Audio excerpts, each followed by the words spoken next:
কিন্তু একটু বলেন তো আপনারা, এই সমস্ত নেয়ামতগুলোর মর্যাদা কি এক না বড় ছোট আছে?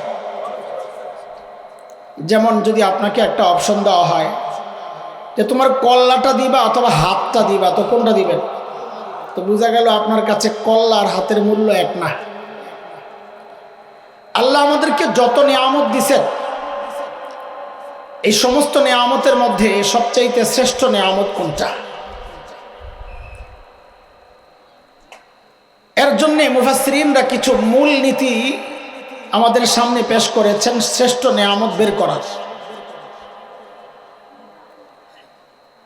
এর মধ্যে একটা মূল নীতি হচ্ছে, কোরআন আল কারীমের মধ্যে যেই সমস্ত নেয়ামত বর্ণনার ক্ষেত্রে আল্লাহ শব্দ মান্না ব্যবহার করেছেন, মান্না মানে খুঁটা দেওয়া, এই শব্দ যেখানে ব্যবহার করেছেন বুঝতে হবে ওই নেয়ামতগুলো আল্লাহর দেওয়া একটা বড় নেয়ামত।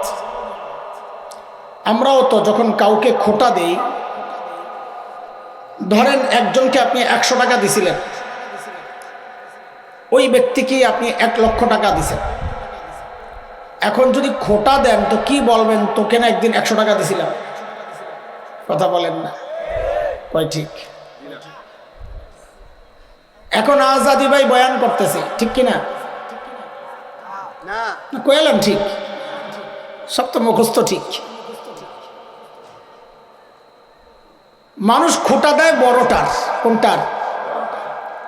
যাকে 100 দিছেন তাকে যদি 1 লক্ষ দেন, খোঁটা দেওয়ার সময় বলবেন না তোরে না 100 টাকা দিছিলাম, বলবেন তোরে না 1 লক্ষ টাকা দিছিলাম।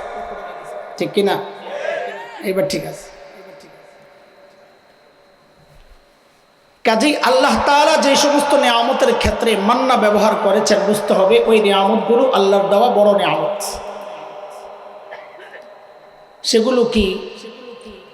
যেমন কোরআনের এক জায়গায় আসছে, সূরা হুজরাতের শেষ আয়াতের আগের আয়াত, আল্লাহ বলেন ইয়ামুন্নুনা আলাইকা আন আসলামু কুল লা তামুন্নু আলাইয়া ইসলামাকুম বালিল্লাহু ইয়ামুন্নু আলাইকুম আন হাদাকুম লিল ঈমান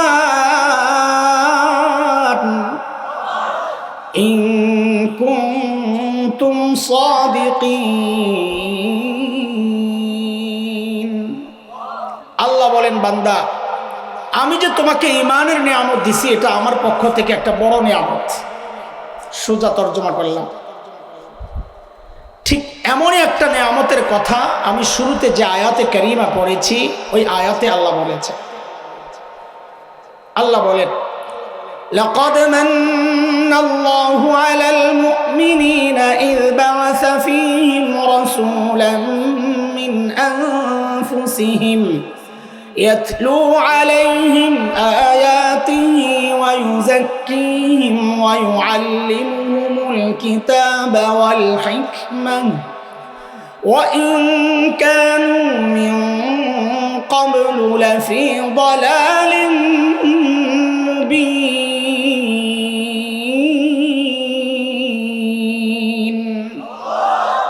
আল্লাহ বলেন, বান্দা আমি যে তোমাকে আমার শ্রেষ্ঠ রসুল দিছি এটা তোমার জন্য আমার পক্ষ থেকে একটা বড় নিয়ামত। রসুল কত বড় নিয়ামত জানেননি আপনারা? আমার সাথে কথা বললেন, একটু চিল্লার লাগবো না, একটু কথাবার্তা বললেন, বলেন আসেন না গেছেন কি আপনারা? মনোযোগ আছে? এতক্ষণ চিল্লায় মনোযোগ থাকে? গরমে দিয়ে আছে? কার কার মনোযোগ আছে? আচ্ছা মনোযোগ তো আর হাত তুললে দেখান যাবো না, একটা পরীক্ষা করি পাস করেন কিনা দেখি। আচ্ছা কে কে ঘুমাইছেন একটু হাত উড়ায় দেখান তো। আল্লাহু আকবার। আছে আছে, এখনো হাত উড়াইতেছে, হাত উড়াই রাখছে, নামায় না। ঘুমাইলে আবার হাত উঠাই কেমনে? আসলে আমি ঘুমের পরীক্ষা নেই নাই, নিয়েছি তো মনোযোগের পরীক্ষা। এটাও ঠিক, তাই না? সব ঠিক, আল্লাহ তাআলা তো করে দিছে দান কইরা। ঠিক ঠিক।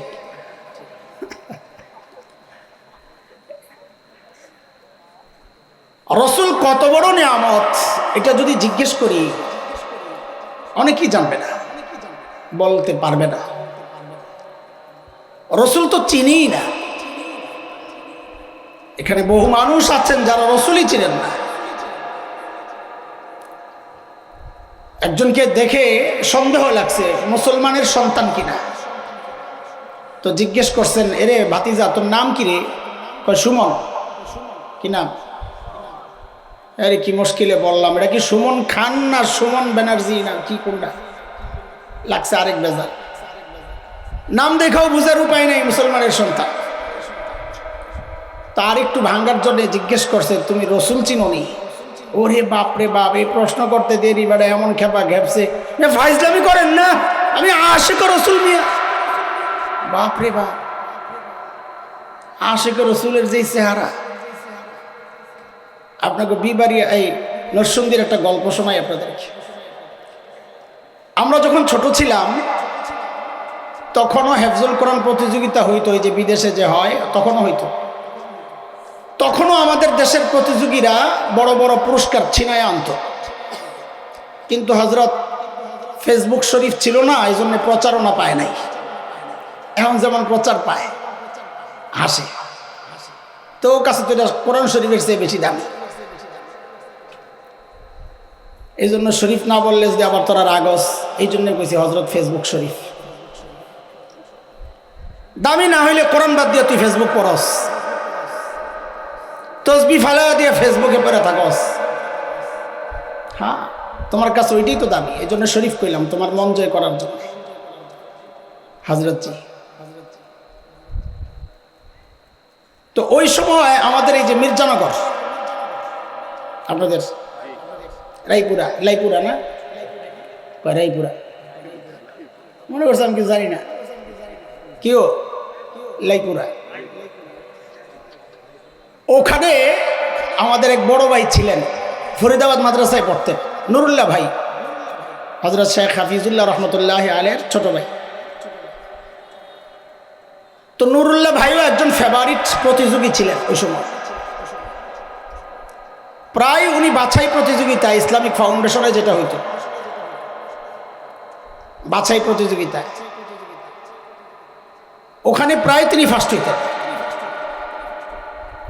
কিন্তু ওনাকে পাঠানো হইতো না। কেন? ওনার একটু শারীরিক সমস্যা ছিল, কাঁপতেন, এরকম কাঁপতেন। এখন আন্তর্জাতিক প্রতিযোগিতায় যায় কাঁপাকাঁপি করলে তো দেশের বদনাম, তো ওনারে পাঠানো হইতো না। তো একবার নাকি বাছাই প্রতিযোগিতায় গেছেন, খতিব ওবায়দুল হক রহমতুল্লাহ আলাই ছিলেন তখন খতিব, পদাধিকার বলে তিনিও একজন বিচারক। তো হযরত জিজ্ঞেস করতেছেন, নুরুল্লাহ, সবাই নুরুল্লাহরে চিনি, ফেভারিট প্রতিযোগী যেহেতু, নুরুল্লাহ আগের মতো কাঁপনি এখন? আমার হাত আর মুখের দিকে তাকাই তৈব, না এলে জবাব বোঝা যাবে না। তো নুরুল্লাহ ভাই নাকি জবাব দিতেছেন, বলতেছেন, হুজুর আগের মতো কাঁপি না। আগের মতো কি করতেছে? আহা, বলে না কথা, মুখে কি বলতেছে? তো মুখে বলে একটা, আর বাহিরে আজকালকার আশেক রসুলদের হালত হয়ে গেছে, আমার মুখে কয় আশেক রসুল, ওর চুল কয় না না আমি আশেক রসুল না, ও মুখে কয় আশেক রসুল, ওর দাড়ি ছাড়া চেহারা কয় না আমি আশেকে শয়তান।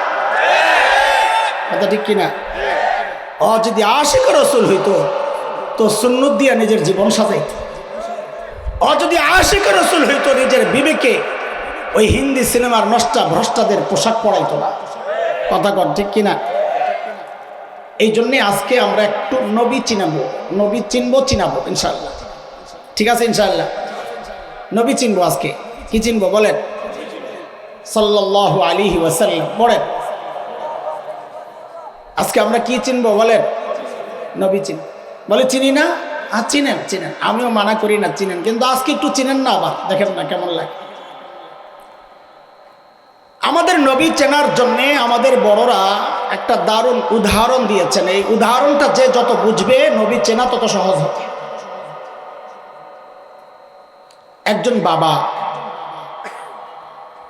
ঢাকাইয়া বাবা, তো আমার বলতে সুবিধা হবে, অডেল সম্পদের মালিক, অডেল তো বুঝেন, হিসাব ছাড়া তো বলেন তো ওই বাবা যার অডেল সম্পদ সে নরম হবে না গরম হবে? টেকার এটা গরম আছে। ওই বাবার একটাই সন্তান, তা মেয়ে। এখন বলেন তো যেহেতু একটাই সন্তান, তো গরম কম না বেশি?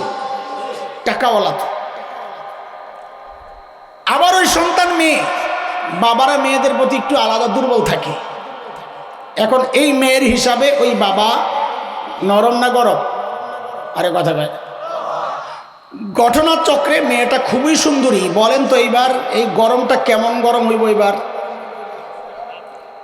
আমি এই বাবার নাম দিছি 440 বাবা। ওই যে বিদ্যুতের লাইন আছে না, 440 লাইন, ধরা যায় না, ছোঁয়া যায় না, কাছে যাওয়া যায় না।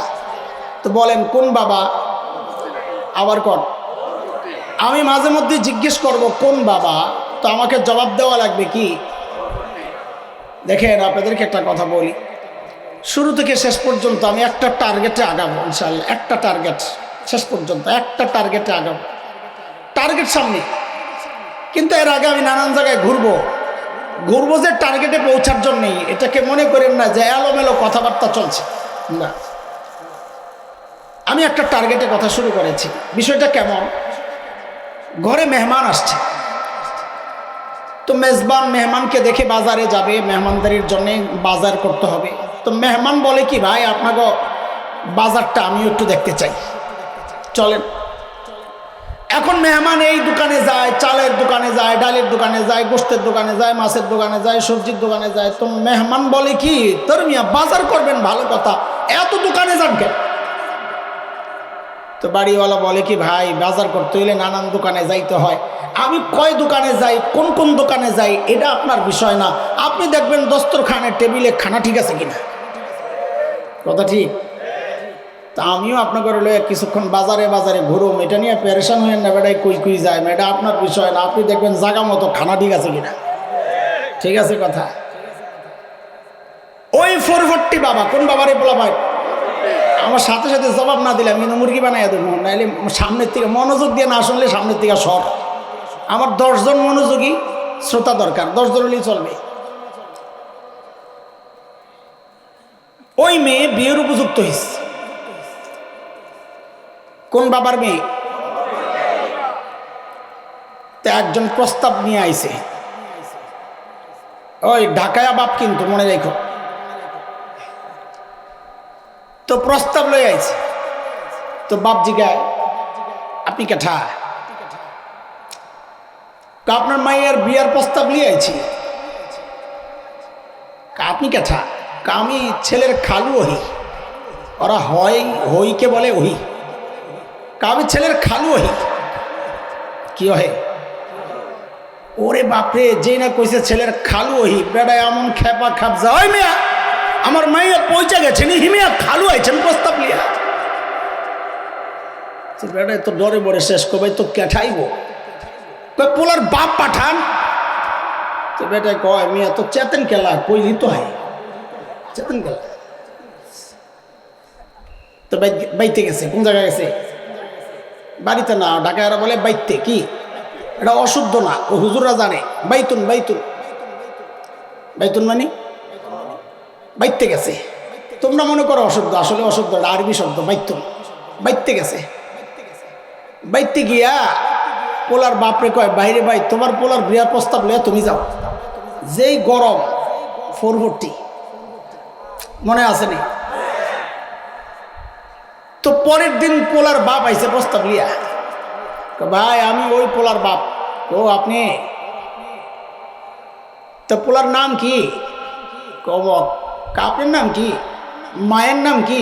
দাদা দাদি, বংশ, বাড়িঘর, চেহারা কেমন, হাইট কেমন, চোখ সুন্দর তো? সব খোঁজ খবর লয়া বেটাই দেখছে, আরে পোলা তো বড় উপযুক্ত পোলা, আমার মেয়ে বিয়ে দেব, রাজি হয়ে গেছে। এবার আপনাদের কাছে আমার জিজ্ঞাসা, এই বাবা কোন বাবা? বলা পাইন্দি ভালোই রে, শয়তানের কথা মনে রাখতে হবে, বালা কথা কইলে তার মনে রাখো না। এই বাবা তার মেয়েকে বিদায় দেওয়ার সময় যখন বাজার করবে, শাড়ি কিনলে দামিটা কিনবে না কম?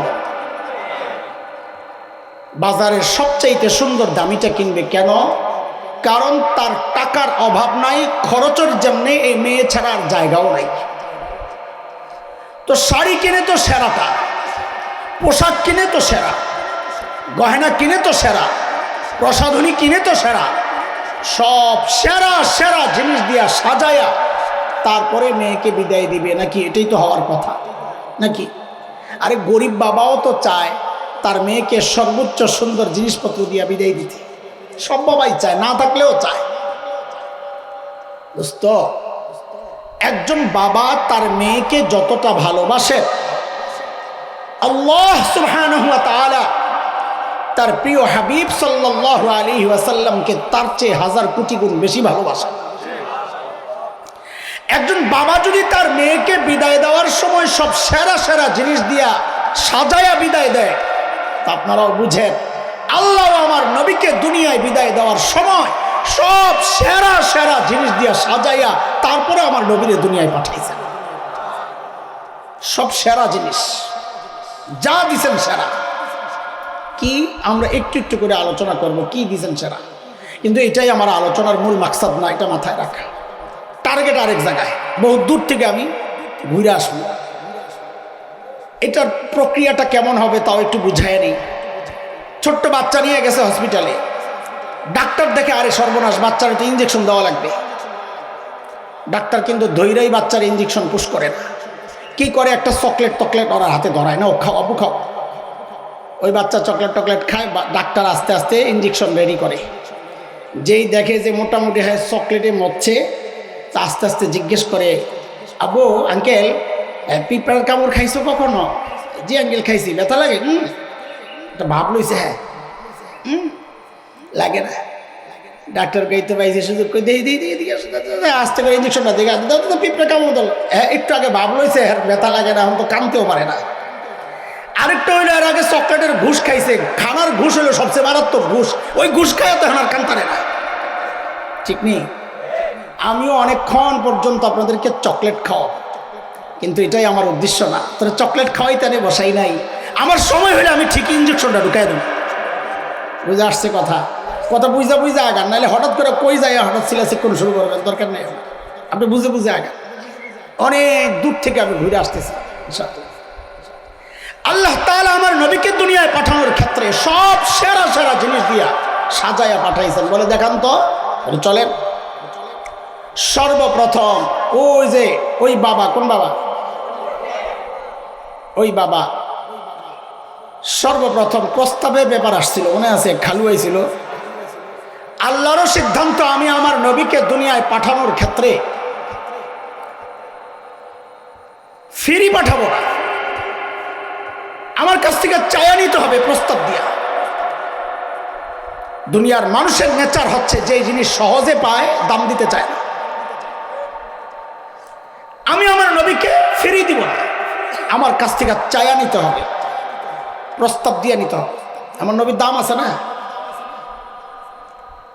বলে প্রস্তাবটা দিবে কেটা? খালু মালু চলবো না, কার দেওয়া লাগবে? মনে আছে না কথা? ওই উদাহরণ সব মাথায় রাখতে হবে। কার দেওয়া লাগবে?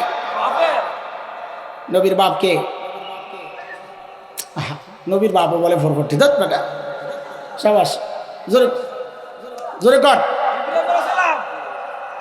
ইব্রাহিম আলাইহিস সালাম। আব্দুল্লাহ তৈল রক্তের বাপ। এখানে দিনই আলোচনা হচ্ছে, দিনই বাপ। মিল্লাতা আবিকুম ইব্রাহিম হুয়া সাম্মাকুমুল মুসলিমিন।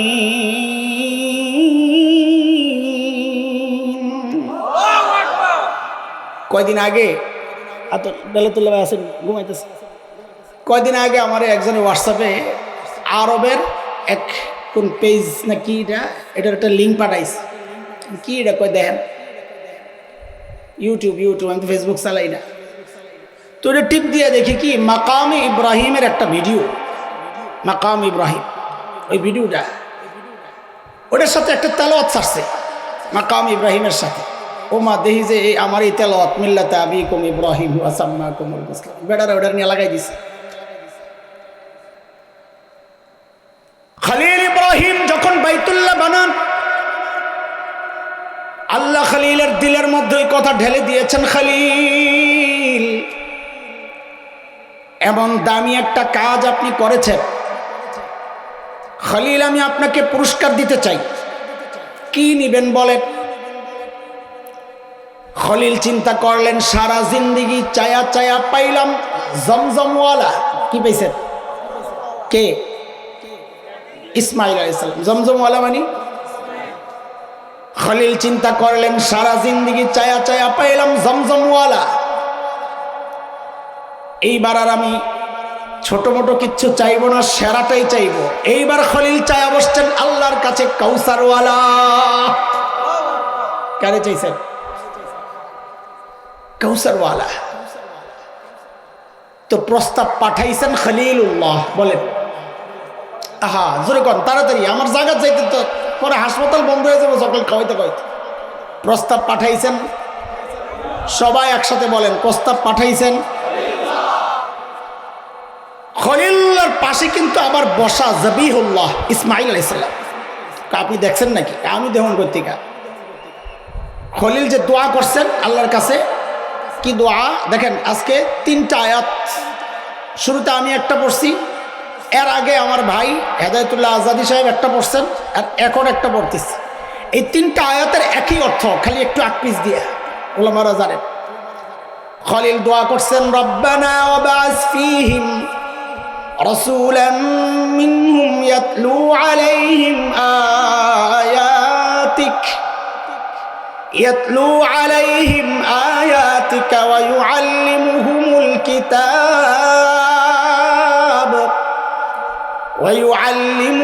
الكتاب والحكمة ويزكيهم إنك أنت العزيز الحكيم। আল্লাহ বাইতুল্লাহ তো বানালাম, এমন একজন রাসূল চাই যিনি, ওই যে আমার ভাই আজাদি যেই আয়াত পড়ছেন ওখানে 4 মিশনের কথা বলা হয়েছে না, এটা খলিলের প্রস্তাব। এমন একজন রসুল চাই যিনি ওই 4 মিশন আদায়ের মাধ্যমে এই বাইতুল্লাহর আশপাশকে আবাদ করবে। সুবহানাল্লাহ। তো প্রস্তাব পাঠাইছেন খলিলুল্লাহ। বলেন পাশে বসা ওই প্রস্তাবের সাথে, মানে ওই দোয়ার সাথে দোয়া করছেন, আমিন বলছেন, মানে ওই প্রস্তাবে সুপারিশ লাগাইয়া দিয়েছেন জবিহুল্লাহ। তো বলেন এবার ঠিক করে, প্রস্তাব পাঠাইছেন কে? সুপারিশ করছেন কে? যেই অফিসে বসে ওই কারবারটা চলছিল, ওই অফিসের নাম হলো বাইতুল্লাহ। অফিসের নাম বলেন এবার আবার, প্রস্তাব পাঠাইলেন কে? সুপারিশ করলেন কে? অফিসের নাম কি? আল্লাহ দেখছেন খাইছে। খলিলুল্লাহর প্রস্তাব, জবিহুল্লাহ আমিন বলেছেন বাইতুল্লাহ বসে বসে। আল্লাহ বলেন যান, দোয়া মঞ্জুর, দোয়া মঞ্জুর, পাঠায়া দিচ্ছি হাবিবুল্লাহ। নবী যান, যান, আপনার বাপ আপনারা চাইছে, প্রস্তাব দিছে, যান তাড়াতাড়ি যান। আল্লাহ আল্লাহ দুনিয়ার দিকে তাকায়া দেখে ব্যবসা ভালো না, একটু খারাপ, ওয়েট। এইবার বুঝেন কি আল্লাহ বুঝাইতে চাইছেন, এটা বুঝেন। মাহফিলের প্রধান বক্তা একজন থাকে না, তার একটা নির্দিষ্ট টাইম আছে, কথার কথা 10টা, তিনি 10টায় আসবেন। কিন্তু বেচারা আসার সময় 5 দোনার মোড়ে আটকায় গেছে, প্রচন্ড জ্যাম। আয়োজকদের কাছে মেসেজ পাঠাইছে, ভাইজান আলামিন ভাই, বেলায়েত ভাই, আমার তো 10টায় আসার কথা, 10টা মিনিট 15 মিনিট দেরি হইতে পারে, আগের যে বক্তা তাকে বলেন একটু চালায়া নিতে। তো ওনারা তাড়াতাড়ি একটা চিরকর একটা স্লিপ লেখা বক্তার কাছে দিচ্ছে, ভাইরে যত বড় বক্তা হোক, বয়ানের ফিনিশিং দেওয়ার পর যদি বলে আরো 10 মিনিট চালায় আনেন, মেজাজটা খারাপ হয়ে যায়। কারণ তখন আর কথা লাইনে থাকে না, লাইনের কথা শেষ। পাবলিকও ডিজিটাল, পাবলিকও বুঝা ফেলে, কথা আর এখন লাইনে নাই। তখন শ্রোতাদের মধ্যে 3টা গ্রুপ হয়, 3টা গ্রুপ। এক গ্রুপ আমার মতো বোকাশোকা যারা, এরা চুপচাপ বসে থাকে, কই যাবো মার। আরেক গ্রুপ বুড়া মানুষ মাজুর কয়েকটু অজু আস্তেন্দা সাইরা আসে। আরেক গ্রুপ এই যে এদিক দিয়ে বেশি দেখা যাইতেছে জুয়ান পোলা পাই, ওরা দূরে যায় শয়তানের লেঞ্জাটা। কিরে কথা কত করে কই নাই আর কি, রাগিস না আবার বলে আবার যাইস গানা বলে আমার সরম দেয় না, তোরা তো খাস না, এখনকার পোলা পাই বিড়ি খায় না, বড়টা খায়। তোরা না যারা খায় আর এখানে আসবে না, ঠিক কিনা? আর আমাদের কলিজার টুকরা, এই বয়সে আমি বসতাম না, ওরা তো বসছে। আল্লাহ তোদেরকে হেদায়েত নসিব করেন, সুন্নতের জিন্দেগি দান করেন। এর মধ্যে মাহফিল এলোমেলো হয়ে গেছে, বেচারাও কথা এলোমেলো চলতেছে, মাহফিলও এলোমেলো। এর মধ্যেই আপনাকে ব্রিজ পার হয়ে এই প্রধান বক্তা ফোন দিয়েছে, ভাই আয়া বসছি। হ্যাঁ, সময় মতো বক্তা না আসলে আয়োজকদের কলিজা শুকায়া যায়, আর যখন আসে তখন খুশিতে কলিজা বড় হয়ে যায়। তাড়াতাড়ি আবার একজনকে বানাইছে যে একটু স্লোগান দাও, প্রধান বক্তা আসছে। তো স্লোগান দেয়, প্রধান বক্তার আগমন, শুভেচ্ছা, স্বাগতম, লিল্লাহি তাকবীর, আল্লাহু আকবার। স্লোগানটা কেন দেয়? মজমাডারে জমানোর জন্য, ঠিক কিনা বলেন? এগুলো হয় কিনা? কিন্তু নিয়ম হইল স্লোগান অন্য কেউ দিবে না, বক্তা নিজে দিবে। বক্তার আলোচনা থামায়া কোনো স্লোগান নাই, এটা একটা ভুল। হোক তিনি ছোট মানুষ, যেই হোক, ছোট বড় বিষয় না, ছোট মানুষ হোক, এই ক্ষেত্রেই বেশি হয়। বড় কেউ আসতেছে তো স্লোগান দেওয়া শুরু করছে। আরে ভাই, মানুষটা কোরআন হাদিসের কথা বলতেছেন, যিনি আসতেছেন তিনি সম্মানী হয়েছেন এই কোরআন হাদিসের কারণে। কোরআন হাদিসের আলোচনা থামায়া কারো জন্য স্লোগান দেওয়া যাবে না, কথা বলেন না? এই জন্য স্লোগানটা বক্তা নিজে দিলেই ভালো, বয়ান থামায়া। তো বক্তা স্লোগান দিছে, মানুষ সব দৌড়ে আসে, এই বড় হুজুর বেলা আয়া পড়ছে, লো তাড়াতাড়ি দৌড় দিয়ে সব বিড়ির পুট্টি পুট্টি ভালো সব দৌড়। আল্লাহ তাআলাও আমার নবীকে দুনিয়ায় পাঠানোর ক্ষেত্রে এই বিষয়টাও লক্ষ্য করেছেন। হাবিব একটু অপেক্ষা, মজমাটা একটু এলোমেলো হয়ে গেছে, আমি একটা স্লোগান দেওয়া এলই। স্লোগান কে দিবে? বলে আগের বক্তা হযরত ঈসা আলাইহিস সালাম দিবে। স্লোগান দিবে কে? আগের বক্তা কে? বলেন, আগের বক্তা কে? আমাদের নবীর আগের বক্তা কে? আর প্রধান বক্তা কে? প্রধান বক্তা হযরত ঈসা আলাইহিস সালাম স্লোগান দিলেন। দেখেন, আমি আমার সমস্ত কথা কোরআন থেকে বলবো ইনশাআল্লাহ, তবে ডাইরেক্ট বলছি না, অনেক ঘুরাই আপনাকে বুঝাইয়া বুঝাইয়া মগজে জিনিস ঢুকাইয়া তারপরে আয়াত ফিট করব।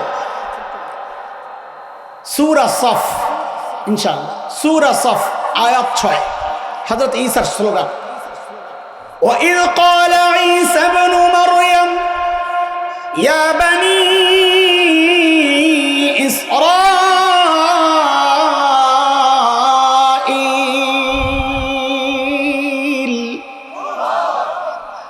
إِنِّي رَسُولُ اللَّهِ إِلَيْكُمْ مُصَدِّقًا لِمَا بَيْنَ يَدَيَّ مِنَ التَّوْرَاةِ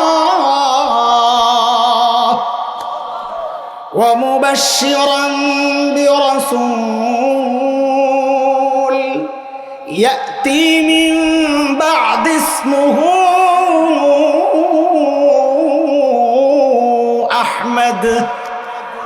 ও বনি ইসরাইল, শুনো শুনো, এতদিন তো আমি ওয়াজ করছি।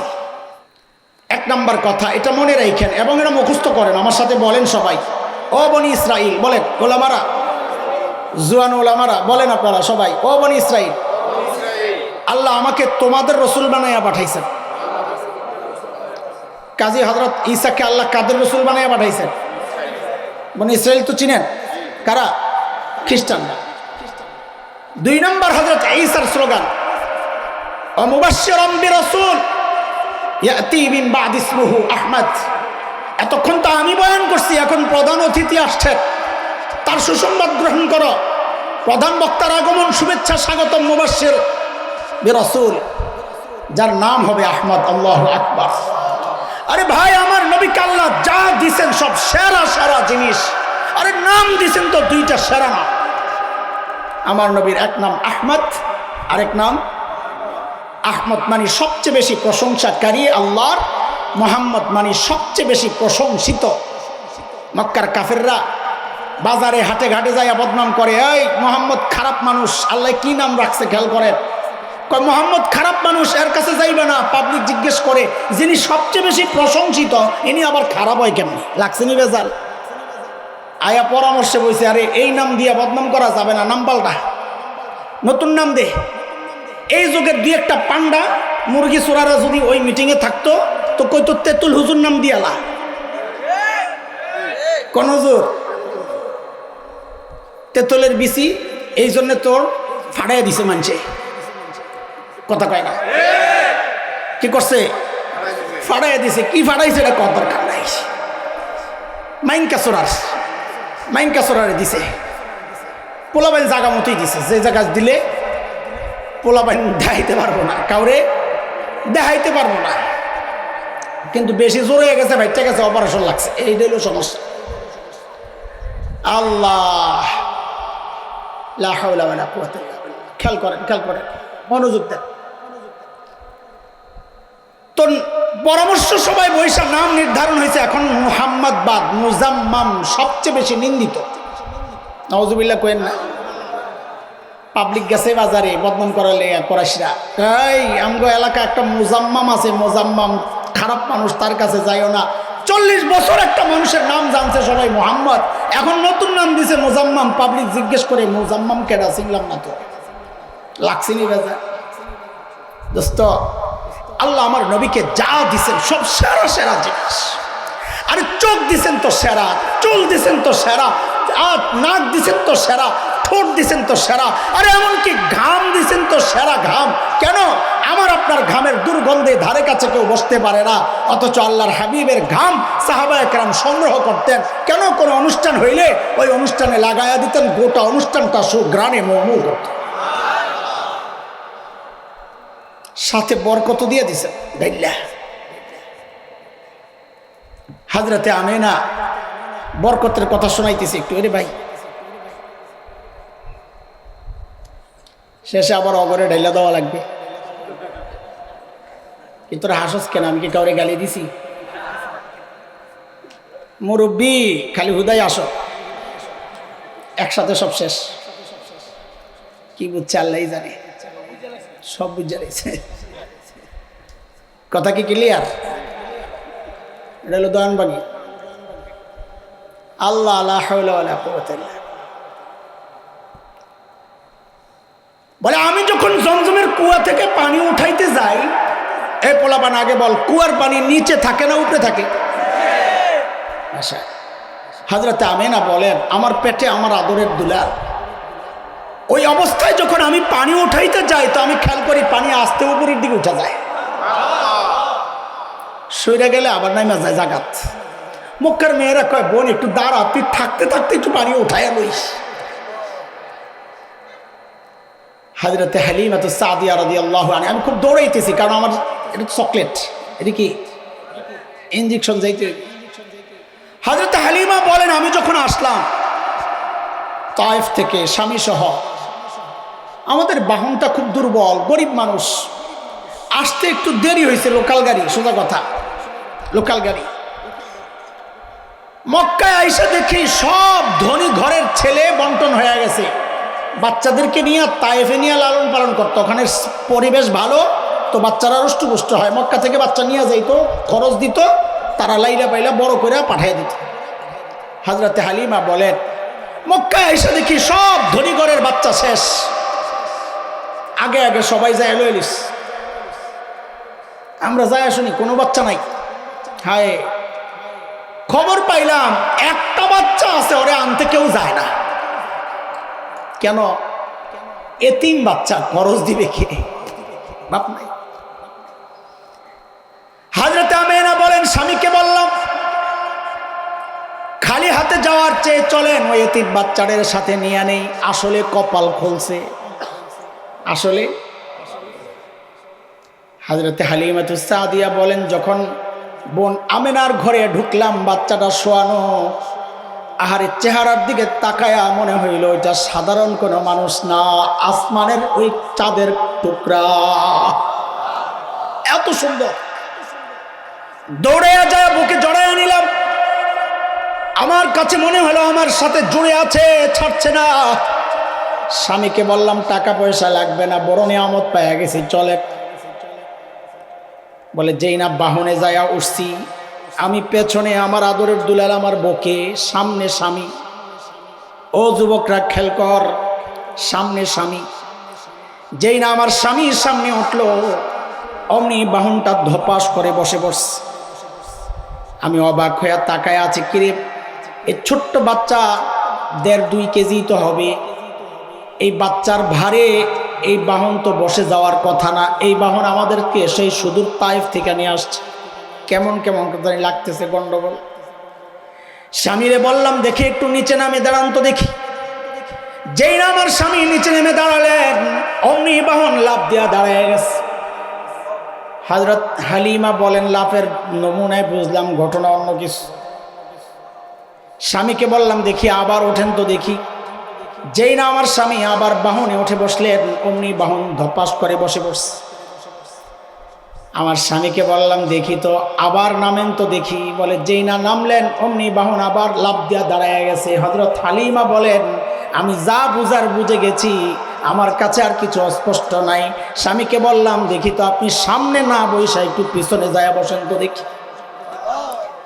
যেই না আমার স্বামী পেছনে যায় উঠলেন, অমনি বাহন লাফ দিয়ে উঠা এখন সবার আগে আগে দৌড়ায়। আল্লাহ হালিমাকে ডাক দিয়া যেন বলে দিয়েছেন, হালিমা আমার নবী ছোট্ট বাচ্চা, তোমার কাছে দাম নাই, আমি আমার নবীকে সম্মানিত বানাইয়া তারপরে দুনিয়ায় পাঠাইছি।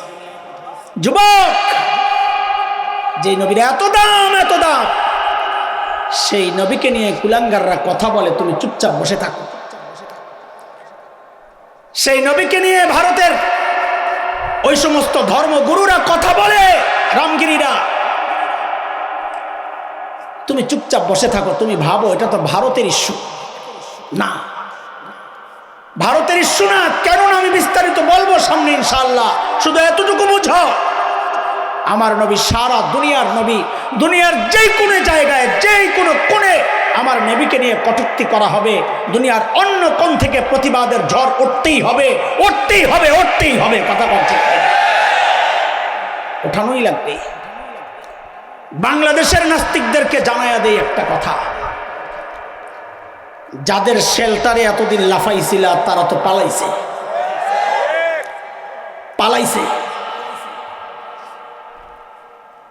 কাজে সাবধান হয়ে যাও, এখন আর তোমাদেরকে বাঁচানোর জন্য আগানোর মতো এরকম শক্তি নাই।